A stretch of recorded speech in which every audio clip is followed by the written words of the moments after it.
The next topic we are going to discuss is arrays in Kotlin. So in general, we are all well known that array is a group of items of same data type. But in Kotlin, we can say array as a collection of data item of different data type also. So same data type, it is a collection of arrays. In Kotlin says it is a collection of items, data items of same data type and also a different data type.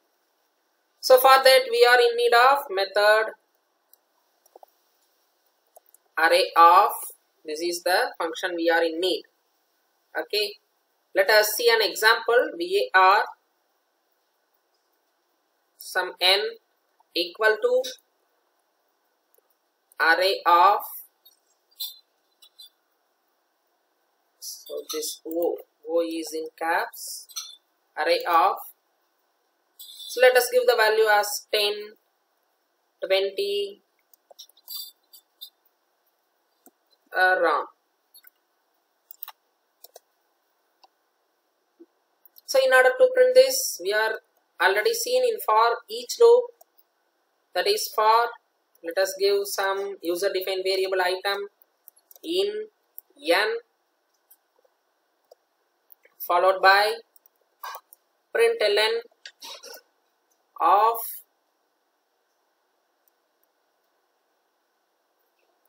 item. Let us see, let us execute.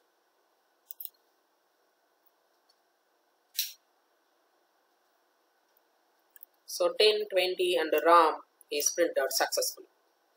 If I want to make the array, this says in Kotlin array is a group of data items of dissimilar data type or different data type.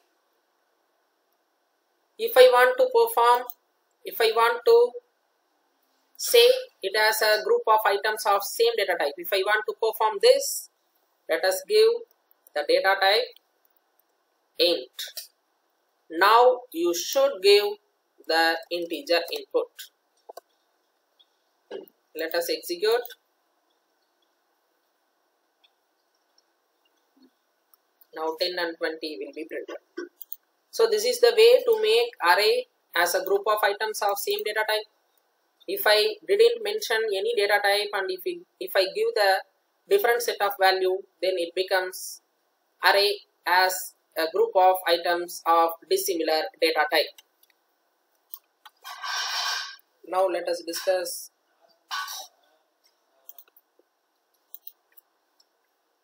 how to get the input for the array in runtime. For that we have to give the size. Let us give size as some integer value. So we have to give in colon.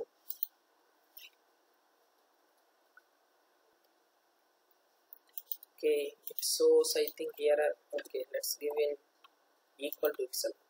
Okay, we will check. Within the curly brace we have to give some dummy value. Let us give it as 1.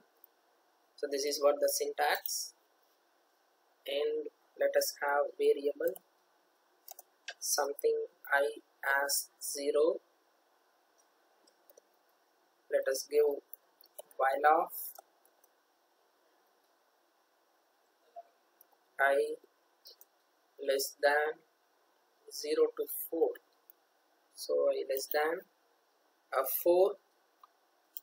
After that let us get the input.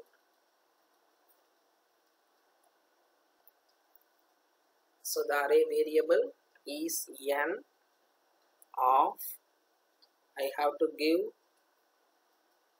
the index variable value I equal to integer a dot parse int of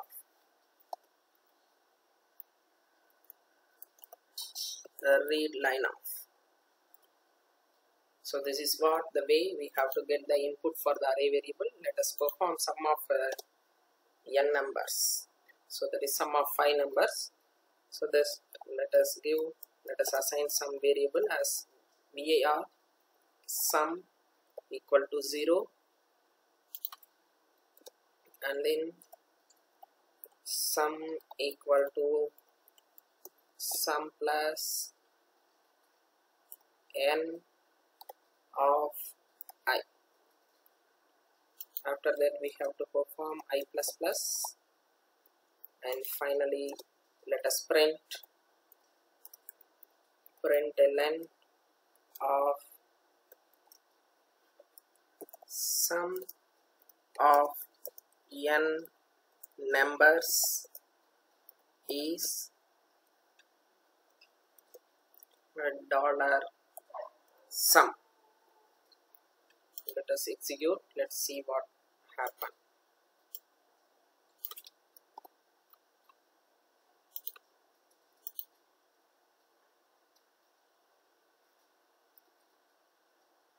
The size, in this size it shows the error. Okay,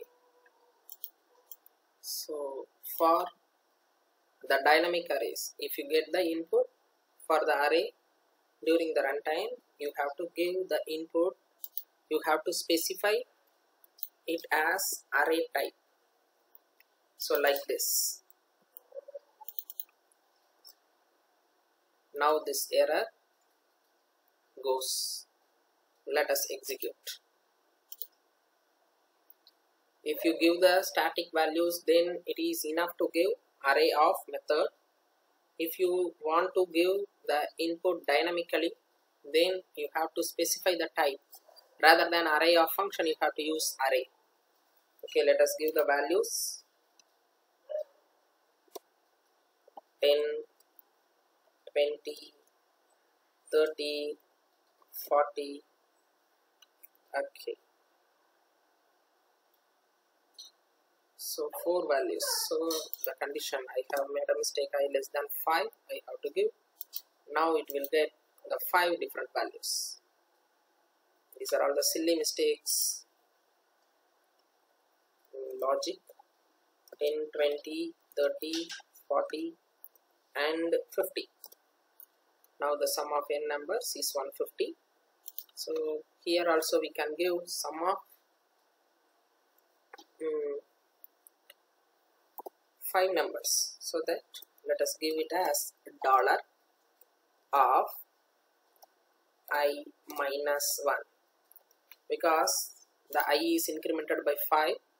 5 less than 5, the condition is false. Okay, we can give directly as I, $I.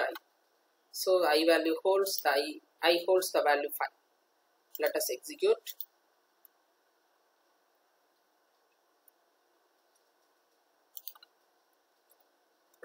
In 20, 30, 40 and 50. Now the sum of 5 numbers is 150. So the practice makes the man perfect, so that we have to make a practice. So let us get into the next concept, that is functions. So we are all well known that there are 2 types of function. One is user-defined function and library function. So it is a function is defined as a block of statement that is given in order to do the particular task. Let us have an example for some predefined or library function. There are so many library functions. Let us have a simple example. VARN equal to 25.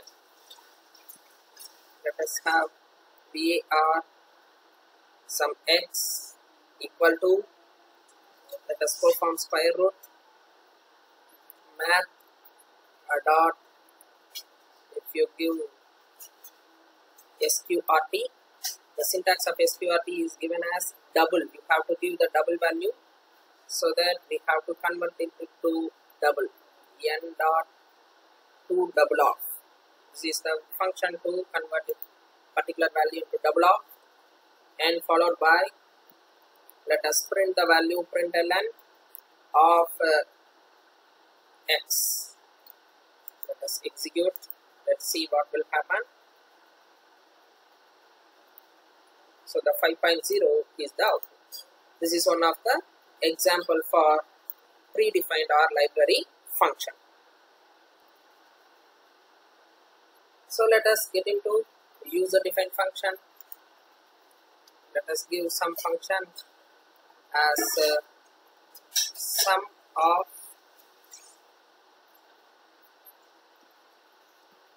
and also let us have one more function as sum of some 5, 2.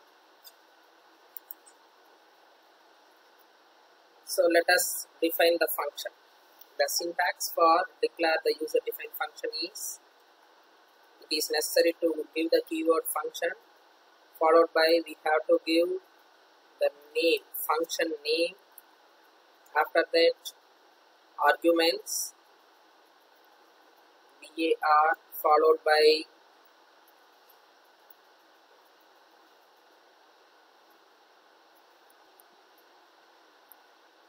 colon, and then you have to give the particular data type. Here the var means not a var keyword, this is var name, that is variable name.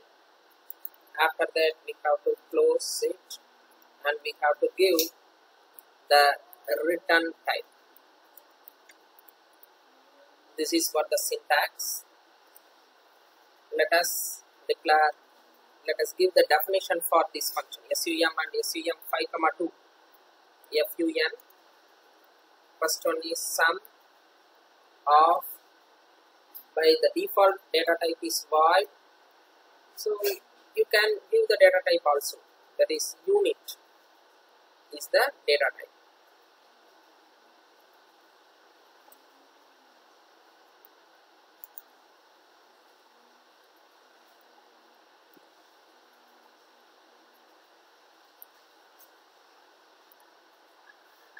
So unit, and followed by open brace,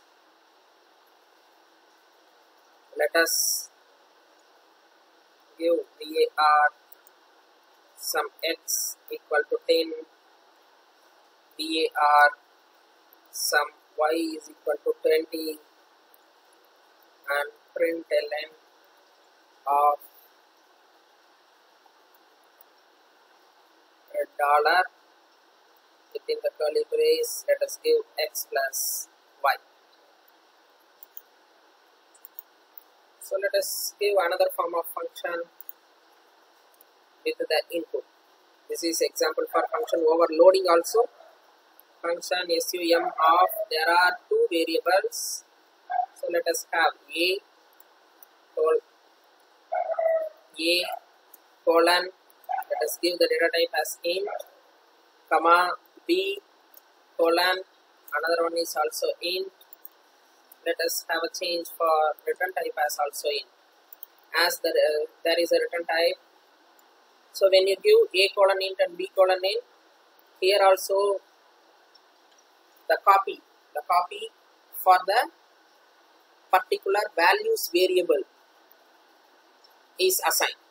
Yes, a colon int, which means that the value 5 is going to be assigned in a, which is automatically mentioned here.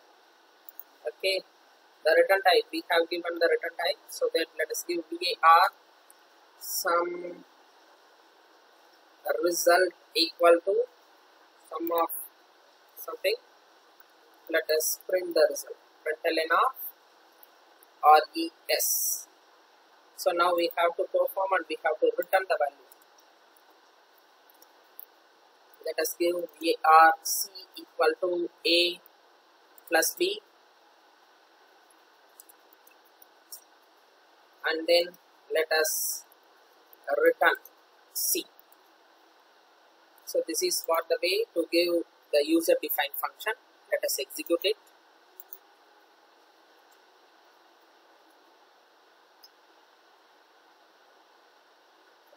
First one 10 plus 20, the 30 is printed here, and then followed by 7 is written and 7 is printed here.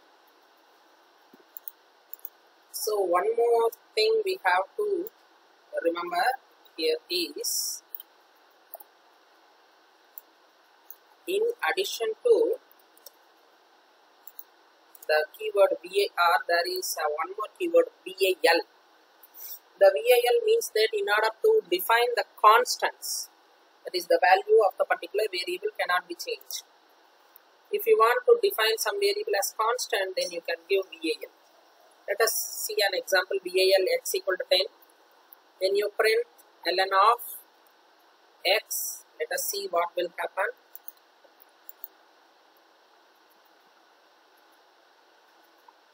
The value x is print. If I want to perform any operation on the x, let us give x equal to x plus some 12.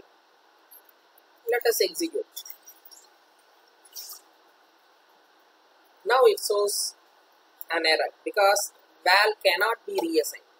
Val means in Kotlin, in order to give constants, the val is the keyword used.